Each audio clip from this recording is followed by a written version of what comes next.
بزاف د الحوايج ديالهم. المهم الشانتيو ومويسترات كيف ما كيسميوهم هنايا باش يبيعوهم. وصباح الخير عليكم. هذه اول قهوه في هذه المدينه الجديده اللي تنقلت ليها في اسبانيا، وغادا ان شاء الله نكتشفوها جميع. غنخليكم تكتشفوا هذه المدينه هذه اللي هي مدينه صغيره ولكن فيها بزاف اللي غتشوفوا وغادي تجيكم غريبه بزاف كانكم ماشي في اسبانيا، في عالم واحد اخر. المهم الخوت جينا اننا نشوفوا هذه البلاصه هذه، بجينا تقدينا وبغينا نكتشفوا هذه البلاصه هذه. صراحه هذه الساحه زوينه عندهم، كتعمر في العشيه، خصوصا دابا كيوجدوا الكريسميس الراس العام، غيديروا فيها واحد الاجواء اللي زوينه بزاف. غنبارطاجيها معكم، بقاو متبعين القصه.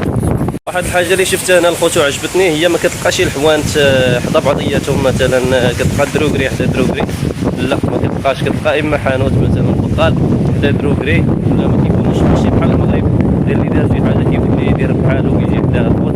المهم هنايا كل واحد داير حاجه مختلفه.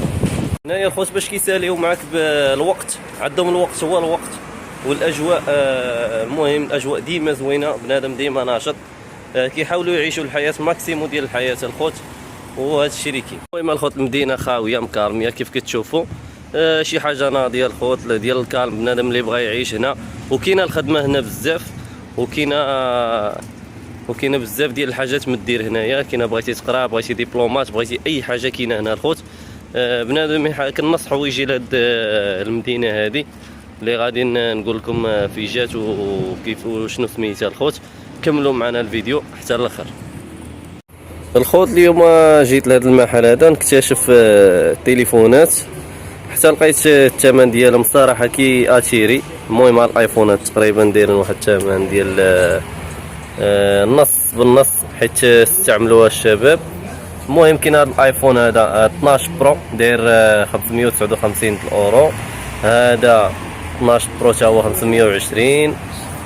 كاين هذا 13 برو ماكس، 13 برو ماكس داير 639. المهم هذا الايفونات راهم مستعملين ديجا مستعملين، ولكن باقا جداد. كاين اللي عاد داه وما استعملوش تقريبا حتى شهر ورجعوا. المهم هادو راهم تقريبا مزيان. ها انتم الخوت هادو الاجواء ديال الكريسماس، المهم ديال راس العام. كيديروا بزاف ديال اللعيبات كيف كتشوفوا، بزاف ديال الاجواء هنايا ناضيين صراحه، كيحتفلوا بهم. المهم ها هما الاحتفالات الخوت، بزاف ديال التويشيات. المهم كيف كتشوفوا الاجواء بدات بزاف ديال اي بلاصه دخلتي المحلات، دخلتي القهاوي، دخلتي لاي بلاصه كتلقى فيها المهم الزخرفات وهذاك الشيء ديال الكريسماس. المهم راه كيحتفلوا به، ومنع يكون عيد الميلاد ديالهم راه غادي نبارطاجي معكم كيف كيدوز عندهم. خليكم معنا الخوت وشكرا للتفاعل ديالكم.